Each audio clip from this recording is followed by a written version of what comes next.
Kene. Sini. Pakai aja sandalnya. Nah, ini.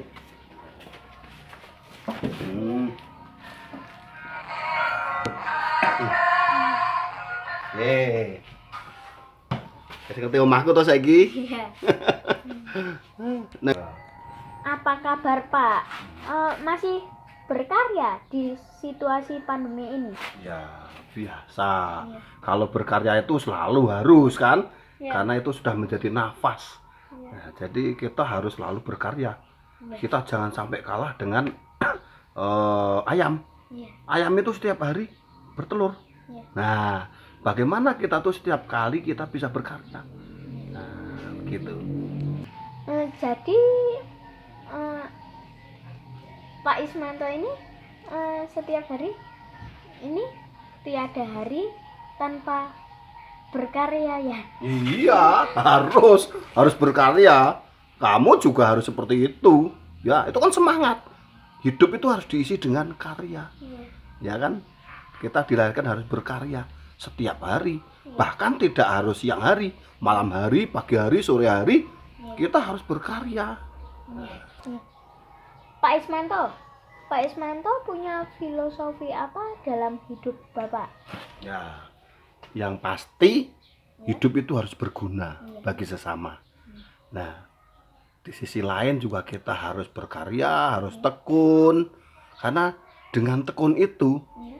kita akan menemukan jati diri. Dan kita akan menemukan jalan yang baik demi masa depan. Entah demi diri saya, mungkin anak, istri dan cucu saya. Iya. Nah, itu. Jadi hidup itu ya harus migunani. Nah, menurut saya yang penting itu hidup itu harus berguna. Harus migunani tumraping liyan atau berguna bagi sesama atau orang lain gitu. Saya setuju dengan filosofi Pak Ismanto. Ngomong-ngomong, mana karya terbaru Pak Ismanto? Nah, ini karya saya ini tentang pandemi. Oh, Jadi pandemi ini saya menggambarkan sesuatu daging yang busuk. iya. Nah, tetapi di sini membentuk semacam bentuk abstrak ya. Iya. Abstrak itu ya orang boleh menafsirkan apapun, tidak pasti bentuk apa. Terus yang ini masker ini. Iya. Nah, ini kan corona ini macam-macam yang warnanya seperti permen. Iya. Jadi orang memakai masker itu seakan-akan terpaksa karena mereka bahkan tertantang Iya. dengan kondisi ini. Tapi kita harus pakai masker dong Iya. supaya kita sehat. Nah, Iya. itu juga ada di sana. Itu ikan. Iya. Ikan itu ya menggambarkan ikan saja karena sekarang yang baru ngetren kan koi ya. Saya menggambar ikan karena saya nggak punya kolam ya. Saya menggambar ikan yang aku suka saja. Sisi lain ada patung. Pak Is di rumah juga ada nih patung tanah liat. Di rumah harus membuat. Nah, ini model-model tanah liat. Iya. Jadi malam hari saya tidak harus pergi ke tempat kerja. Iya. Tapi bagaimana tempat tinggal saya, rumah saya Iya. ini menjadi tempat kerja juga. Iya. Jadi ruang tamu sekaligus tempat kerja. Nah, ini anak saya belajar membuat patung juga. Ini anak saya yang kecil baru belajar membuat patung. Nah, tentunya saya ajari bagaimana kita membuat patung, ada model dan sebagainya. Ini patung karyanya anaknya Pak Ismanto ya? Iya. Hmm. Baru tadi pagi Oh, habis minum teh lalu dia pegang-pegang tanah liat. Kebetulan ini memang saya siapin ada tanah liat, ada alat-alatnya, ada butsir, ada handuk itu untuk supaya tanah liat itu harus lembab terus kan, supaya tidak pecah. Nah, di sini saya siapkan apa yang ada supaya siapapun boleh latihan. Adik juga boleh latihan membuat patung di sini dengan tanah liat yang tentunya lebih mudah membuatnya. warna tanah liatnya kok berbeda dengan yang saya temui ya? Ya, tanah liat itu bermacam-macam. Ada yang warnanya kuning, Iya. kecoklatan, Iya. ada yang warnanya orange, Iya. kemerahan, tapi juga ada yang abu-abu. Nah, untuk tanah liat yang untuk master, untuk membuat kerajinan patung yang hanya untuk master, untuk contoh saja, untuk model, itu biasanya kita pakai yang warna abu-abu. Yang tanah liat semacam ini banyak terdapat di daerah Kebumen. Nah, kalau yang kuning itu di daerah sini juga banyak, tapi itu mudah pecah dan kurang ulet gitu loh. Iya. Kalau di daerah Borobudur itu tanah liat yang baik itu di daerah Lipoh, Pak. Oh iya tempat pengrajin gerabah itu ya? Iya. Ya, memang di daerah tertentu ada tanah-tanah liat yang untuk kerajinan, untuk buat batu bata, untuk gerabah dan banyak sekali kerajinan lain, genteng dan sebagainya gitu. Di sini di daerah-daerah tebing-tebing itu sungainya banyak juga tanah liat. Tapi daerah Sawangan biasanya yang biasanya tanah liat. Untuk sini banyak pasir karena di sini bawah Gunung Merapi. Di sini tuh 8 kilometer dari puncak Gunung Merapi. Jadi ini termasuk radius yang ring kedua. Nah, maka di sini banyak pasir. Tanah liatnya terlalu dalam kalau kita gali karena banyak material-material dari Gunung Merapi kalau ada letusan-letusan. Tapi di dekat Gunung Berapi itu membawa barokah untuk warga. Misalnya batunya untuk patung, terus pasir bisa dijual gitu. Ya, betul juga. Ya. Nah, di sisi lain sebetulnya pas hujan abu vulkanik itu juga bagus untuk pertanian. Iya. Jadi abu itu ketika sudah turun ke tanah, permukaan tanah, itu bisa menetralisir dari bahan-bahan kimia yang biasanya dipakai untuk pertanian, untuk fungisida atau pestisida itu dengan abu Gunung Merapi. Iya. Ini saya ngobrol dengan seniman apa dengan ahli kimia ya? Tentunya untuk untuk orang petani pun harusnya tahu. Jadi tidak harus ahli kimia. Jadi kita hidup di gunung itu seharusnya negeri ini harus ada pelajaran ke gunung apian. Apalagi kita dikenal dengan kita di Indonesia itu di atas ring of fire atau di lingkaran api. Ya kita harus tahu karakternya. Maka pengertian vulkanis, ada gempa vulkanik dan sebagainya kita harus tahu. Supaya apa? Supaya kita kenal. Masa kita hidup di gunung tidak tahu tentang karakter atau sifat-sifat gunung. Nah, kalau waktu-waktu ada gempa, ini gempa tektonik atau vulkanik. Nah, maka kita harus tahu betul, tahu dengan karakter gunung supaya kita kenal, supaya kita bisa siap-siap kalau harus lari atau harus tinggal. Ini bahaya atau tidak, kan gitu.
Saya melihat bangunan itu, saya bertanya-tanya, kok ada tangga di sini naik ke atas itu untuk apa?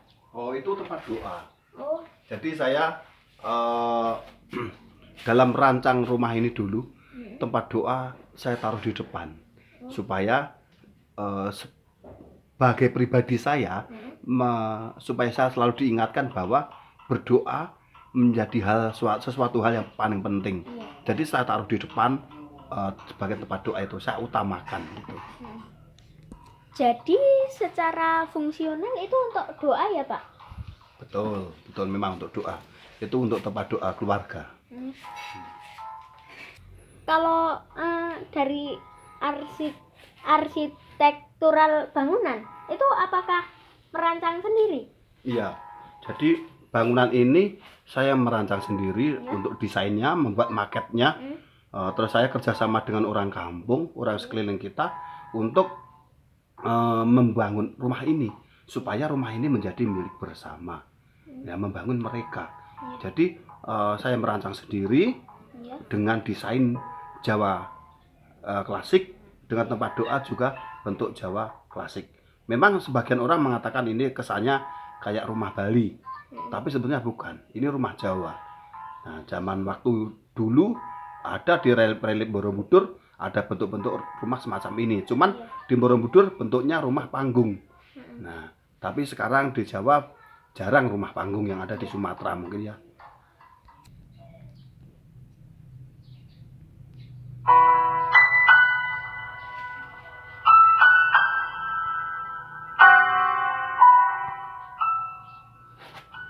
Pak Is, Ya. sebagai seniman, adakah obsesi yang mau itu dilakukan? Iya. Saya sebetulnya merindukan Iya. punya sekolah untuk anak-anak kecil. Nah, jadi sekolah alam tapi untuk anak kecil. Iya. Karena sebenarnya sekolah formal itu terlalu membatasi gerak, membatasi wawasan anak-anak kecil. Maka saya ingin punya sekolah alam untuk anak-anak kecil dan sekaligus galeri. Nah, tentunya saya pasti punya tempat doa juga di sana. Ya, saya punya tanah di antara sungai dan sungai, namanya tempuran kan itu. Iya. Nah, pertemuan sungai di tengahnya itu untuk tempat doa. Jadi saya selalu mengutamakan tempat doa untuk keheningan. Nah, jadi di situ di bawah saya punya tanah, rencananya atau mimpi saya atau obsesi saya adalah membuat semacam galeri atau sekolah untuk anak-anak, sekolah terbuka, sekolah alam untuk anak-anak yang tidak perlu dipungut biaya, yang akhirnya hasil karya bisa ditampilkan di galeri. Entah itu bentuknya makanan, kuliner, entah itu bentuknya kerajinan tangan, entah itu bentuknya fashion, pakaian, atau rancangan rumah. Bagaimana anak kecil itu punya perspektif, punya wawasan yang jauh untuk masa depan. Untuk masa depan anak itu juga masa depan negara kita. Itu jadi itu mimpi saya atau itu obsesi saya yang selama ini belum tercapai. Amazing, luar biasa.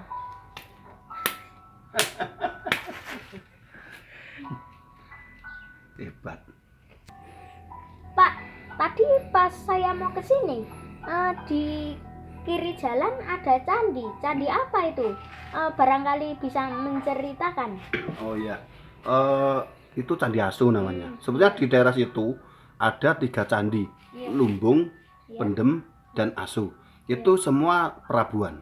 Perabuan itu artinya kalau zaman sekarang adalah makam. Jadi itu tempat abu.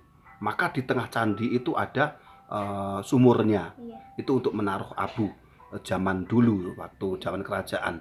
Nah, sebetulnya di daerah Merapi sini, di bawah Gunung Merapi ini banyak deretan candi yang mengelilingi Gunung Merapi. Karena Gunung Merapi sebagai senternya, sebagai pusatnya untuk pemujaan zaman dulu. Jadi itu ada candi. Sebenarnya di bawah-bawah kampung, dusun-dusun itu masih banyak candi yang belum sempat dipugar atau yang digali. Karena mungkin entah banyak alasan apa dari negara, saya tidak tahu. Tentunya di daerah sini banyak candi. Mungkin candi-candi itu peninggalan dari Hindu lama ya Pak? Peradaban Hindu lama. Ya, itu masa peralihan. Iya. Jadi kalau melihat ornamen dan bentuknya itu ada Budanya, ornamen Buddha, Iya. dan ornamen bentuknya itu candi Hindu. Iya. Jadi peralihan antara Hindu dan Buddha. Masa transisi. Betul, betul, betul. Ya. Pak Is, Ya. kalau secara pribadi punya pesan moral untuk masyarakat di situasi pandemi ini enggak? Ya tentu ada. Iya. Jadi sebelum pandemi ini saya sudah membuat karya pameran di Mendut, studi Mendut temannya Pak Tanto. Itu judulnya Kembali ke Hati. Nah, saya sebagai seorang seniman merasakan betul bahwa dalam kondisi pandemi ini kita bagaimana menata hati, Iya. jaga perasaan orang lain. Dengan jaga jarak itu jaga perasaan orang lain. Bagaimana kita saling mengerti, saling pengertian, saling mencintai, menyayangi mereka seperti kita. Bagaimana kita bisa hidup bersama tanpa merugikan orang lain, tanpa mencederai orang lain. Jadi pesan saya adalah mari kita bersama untuk saling sayang, saling menghargai, memandang manusia lain itu sebagai manusia. Omongan Pak Ismanto ini bisa muncul dari Pak Kiai sama pastor. Nah, Ya mungkin bisa juga. iya. Saya punya kesimpulan, omongan dari Pak Ismanto tadi merupakan hablum minanas. Semoga begitu. Iya.